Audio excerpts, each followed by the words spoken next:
The New Earth 1. Jeshua channeled by Pamela Kribbe. In this day and age, a transition is taking place on Earth. A new consciousness is dawning which will take material shape sooner or later. How exactly this transition will come about, what form it will take, is not fixed. The future is always indeterminate. The only thing that is really given is this moment, the now. From the well of the now, countless possible roads are springing, an infinite web of possible futures. On the basis of the past, we can predict that one particular future is more probable than another, but the choice is always yours. It is you who decide whether you let the past determine your future. Predictions are always based on probabilities. Probabilities are related to the past. It is in your power as a human being to break with the past, to set out a different course. You are endowed with free will. You have the power to change, to recreate yourself. In this power rests your divinity. It is the power to create from nothing, to create ex nihilo.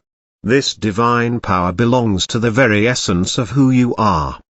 In speaking of this day and age as an age of transition, never forget that you are the master of your own reality. There is no such thing as a predestined plan or a cosmic power which overrules your individual soul's path or your individual power to create your own reality. It doesn't work that way. Every soul on Earth will experience this transition in a way that fits their inner propensities.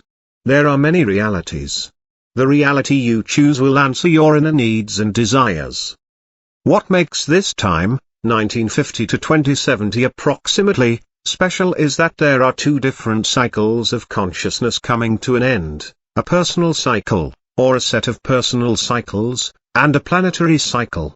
The completion of these cycles coincides, so that one reinforces the other. For a part of humanity, the completion of their personal cycle of Earth lives is near. Most of the souls involved in this completion are Lightworkers.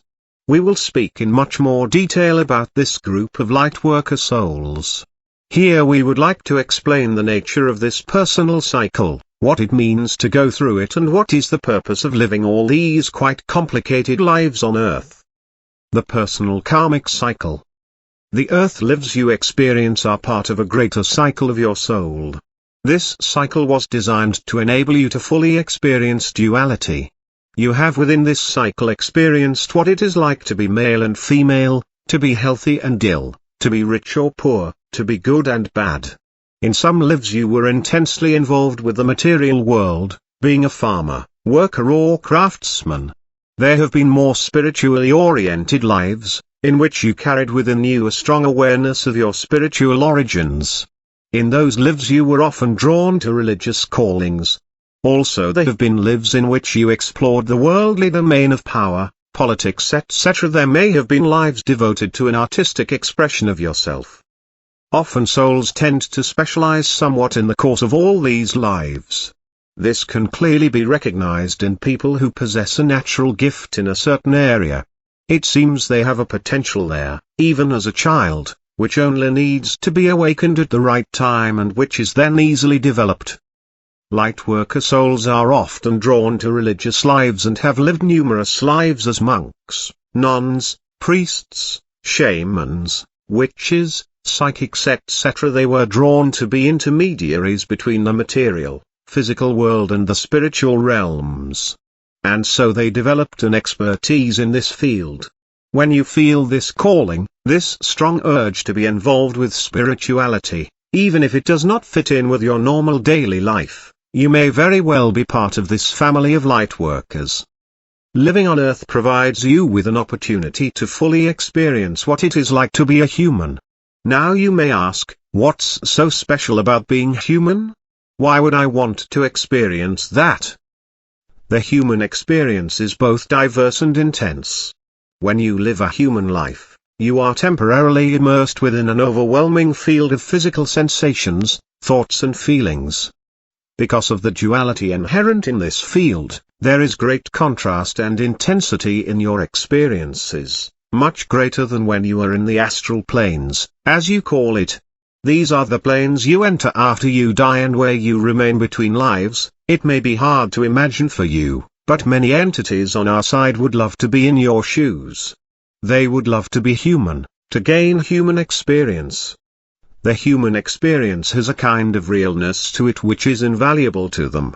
Although they can create countless realities by the power of their imagination, it gives them less satisfaction than the creation of one real reality on Earth. On Earth, the creation process is often a struggle. You typically meet a lot of resistance in making your dreams come true. The mental type of creation in the astral world is much easier. There is no time lag between the thought of something and the actual creation of it. Moreover, you can create any reality you want or can think of. There are no limits. The moment you picture a lovely garden, it is there for you to enter.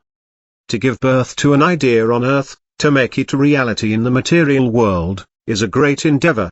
It demands a strong intention, perseverance, clarity of mind and a trusting heart.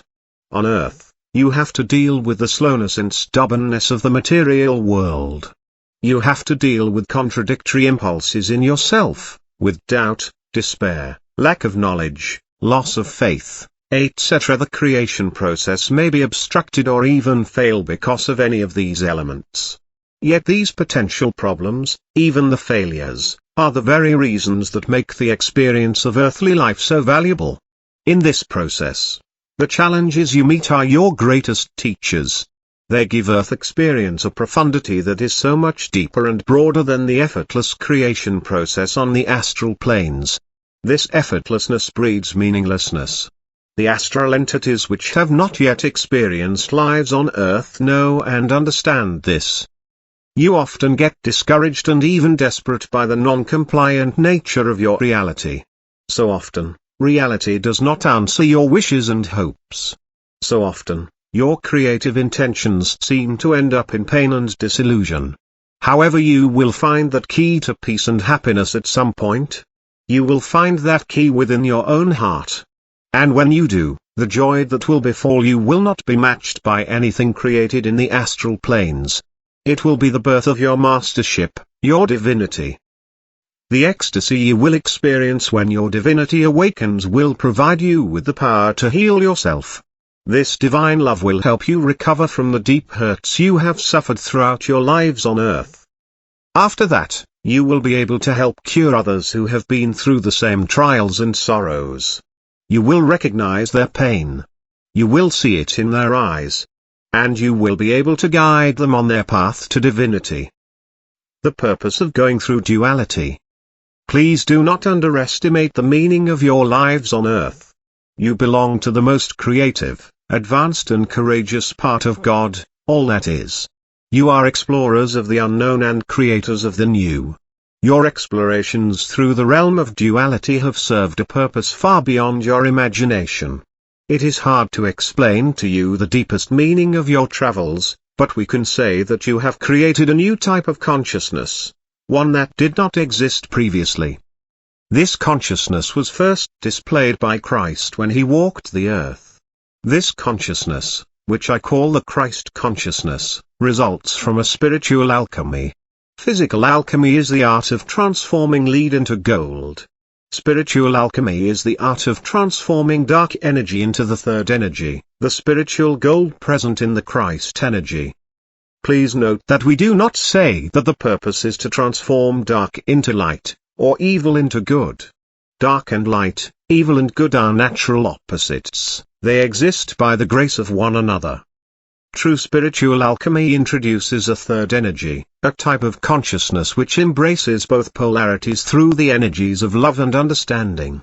The true purpose of your journey is not to have light conquer dark, but to go beyond these opposites and to create a new type of consciousness which can maintain unity in the presence of both light and dark. We will explain this rather difficult point by means of a metaphor.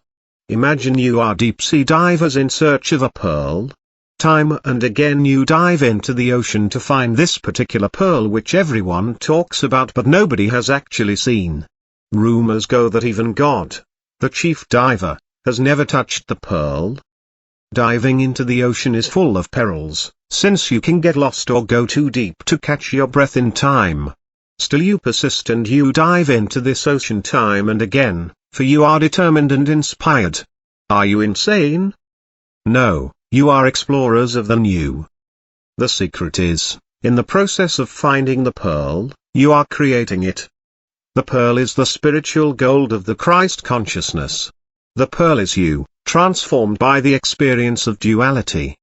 What we have here is a true paradox. In exploring the new, you are creating it. You have become the pearl of God's creation. God had no other way of doing it, for what you were attempting to find did not exist yet, it had to be created by you. Why was God so interested in creating something new? Let us state this in as simply a way possible. First, God was entirely good. There was goodness everywhere and all around. In fact, because there was nothing else, things were kind of static. His creation lacked aliveness, it lacked the possibility of growth and expansion. You might say it was stuck.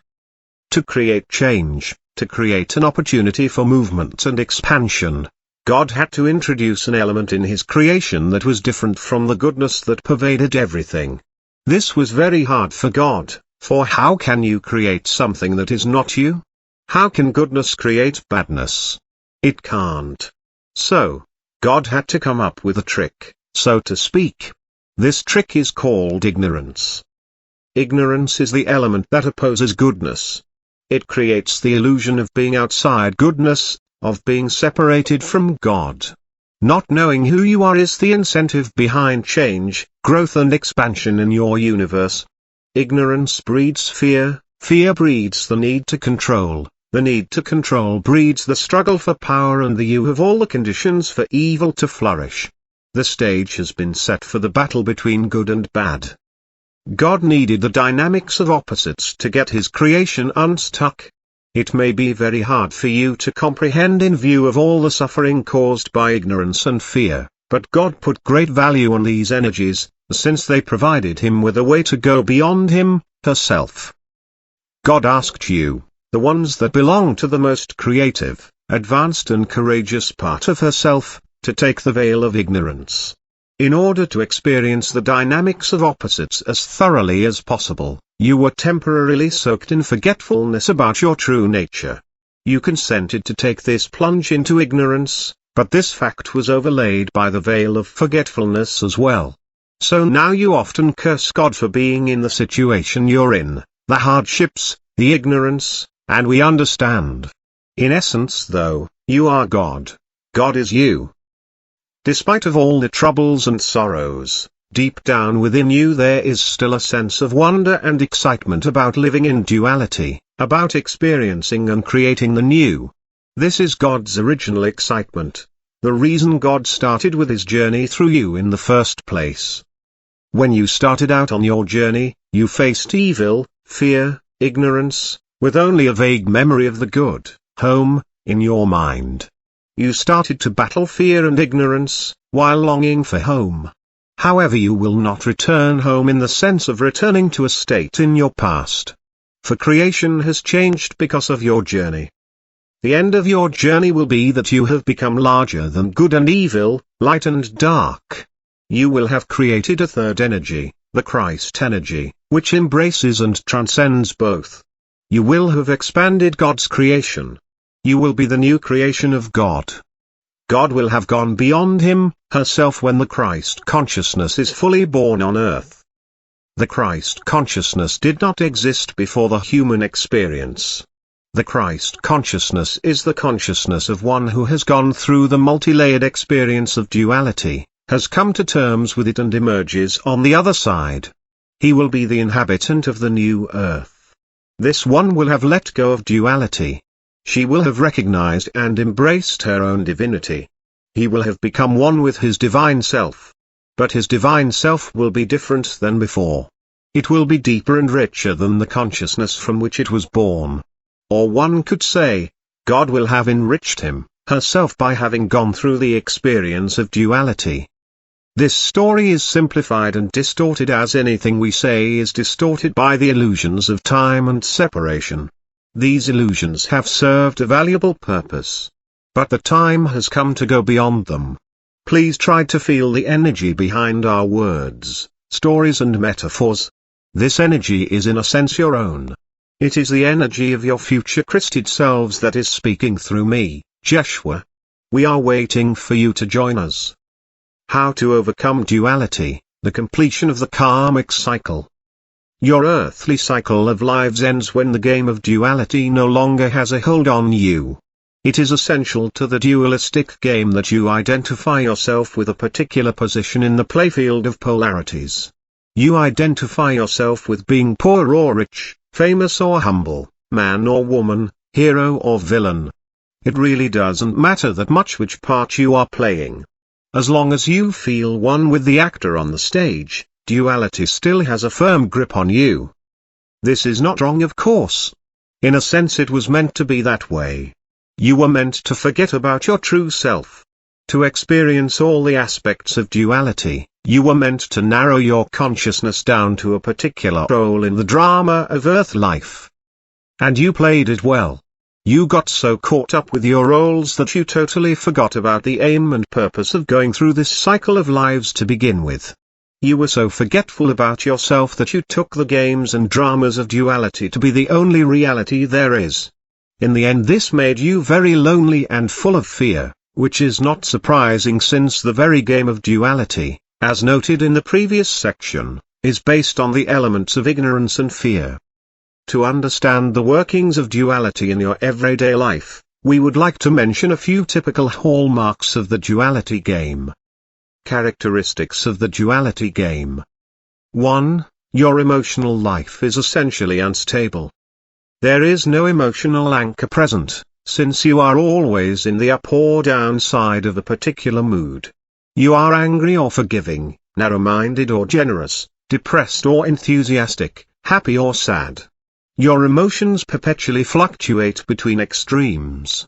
You seem to have only limited control over these fluctuations. 2. You are intensely involved with the outer world. It is very important to you how other people judge you. Your self-esteem depends on what the outer world, society or your loved ones, mirrors back to you about who you are. You are trying to live up to their standards of right and wrong. You are doing your very best. 3. You have strong opinions about what's good and what's bad. Being judgmental gives you a sense of security. Life is so well organized when one divides actions, thoughts or people into right and wrong. Common to all these characteristics is that in all you do or feel, you are not really there. Your consciousness resides in the outer layers of your being where it is driven by fear-oriented patterns of thought and behavior. Let us give an example. If you're used to being nice and agreeable all the time, you are displaying a pattern of behavior that does not spring from your inner being. You are in fact suppressing signals from the inner part of you. You are trying to live up to someone else's expectations in order not to lose their love, admiration or care. You are reacting from fear. You are limiting yourself in your expression. The part of you that is not expressed will however live a hidden life of its own, creating dissatisfaction and tiredness in your being. There may be anger and irritation present in you which no one is aware of, not even you. The way out of this state of self-denial is to make contact with the suppressed and hidden parts within you. Making contact with the suppressed and hidden parts within you is not difficult in the sense that it requires particular skills or knowledge to do so. Don't make going within a difficult process that others have to teach you or do for you. You can do it yourself and you will find your own ways of doing it. Motive and intent are far more important than skills and methods.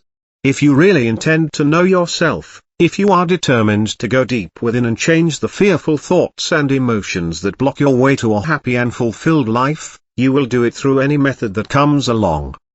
Having said that, we'd like to offer one simple meditation which may help you get in touch with your emotions. Take a moment to relax the muscles in your shoulders and neck, sit straight up and put your feet flat on the floor. Take a deep breath. Picture yourself walking on a country road under a wide open blue sky. You take in the sounds of nature and you feel the wind through your hair. You are free and happy. Further down the road, you suddenly see some children running toward you. They are getting closer to you. How does your heart respond to this sight? Then the children are in front of you. How many are they? How do they look? Are they boys, girls, or both? You say hello to all of them. Tell them how happy you are to see them. Then you make contact with one child in particular who is looking you in the eye. She or he has a message for you. It is written in the child's eyes.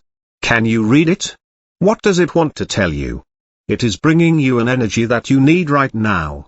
Name the energy that this inner child has come to bring you and don't judge it. Simply thank her or him and then release the image. Feel the earth firmly under your feet again and breathe deeply for a while. You have just contacted a hidden part of yourself. You can go back to this scene anytime you want and perhaps talk to the other children there as well.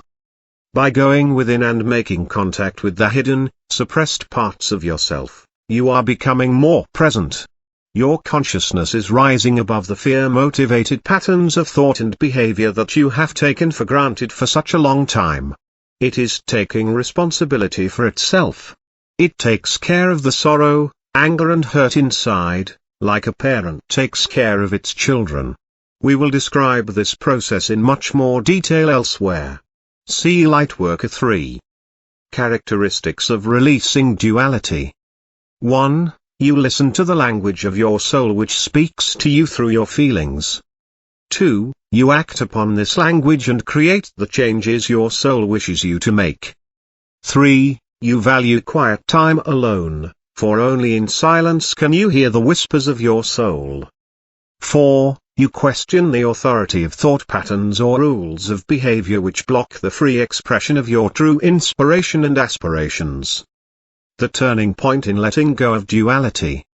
Your earthly cycle of lives draws to a close when your consciousness is able to hold all the experiences of duality in its hand, while remaining centered and fully present. As long as you identify with one aspect of duality rather than another, with light as opposed to dark, with rich as opposed to poor, etc., your consciousness is on a swing. Karma is nothing but the natural harmonizer for the swings in which your consciousness engages. You release your ties to the karmic cycle when your consciousness finds its anchor point in the motionless center of the seesaw. This center is the exit point for the karmic cycle. The predominant feeling tones in this center are stillness, compassion and quiet joy. Greek philosophers had premonitions of this state which they called ataraxia, imperturbability. Judgment and fear are the energies that most take you off center. As you release these energies more and more, you become more quiet and open inside. You truly enter another world, another plane of consciousness. This will be manifested in your outer world. It will often be a time of change and saying goodbye to aspects in your life that do not reflect you anymore. Great upheavals may occur in the area of relationships and work. More often than not, your whole lifestyle turns topsy-turvy. This is only natural, from our perspective, since inner changes are always the forerunner of changes in your outer world. Your consciousness creates the material reality you dwell in. It is always that way. Releasing the grip of duality takes time. Unraveling all the layers of darkness, unconsciousness, is a gradual process. Yet once you embark upon this road, the road to the inner self, you are slowly distancing yourself from the game of duality. When you have tasted the true meaning of ataraxia, the turning point is taken. When you have felt the silent yet all-pervading joy of simply being with yourself, you will know that that is what you've been looking for all along. You will go inward time and again to experience this peace inside. You will not shy away from worldly enjoyment. But you will have found an anchor of divinity within yourself, and you will experience the world and all its beauty from that state of bliss. Bliss never resided in material things to begin with. It resides in the way you experience them. When there is peace and joy in your heart, the things and people you meet will give you peace and joy. In this day and age, a certain group of souls is preparing itself to step off the karmic cycle. We will speak in depth about this group in the next chapters. However, it is not just a group of human souls that is now reaching the end of a transformative personal cycle. The very Earth on which you live is undergoing a deep and thoroughgoing transformation. A planetary cycle is coming to an end as well. This era is so special because of these two cycles coinciding. We will now speak about the planetary cycle.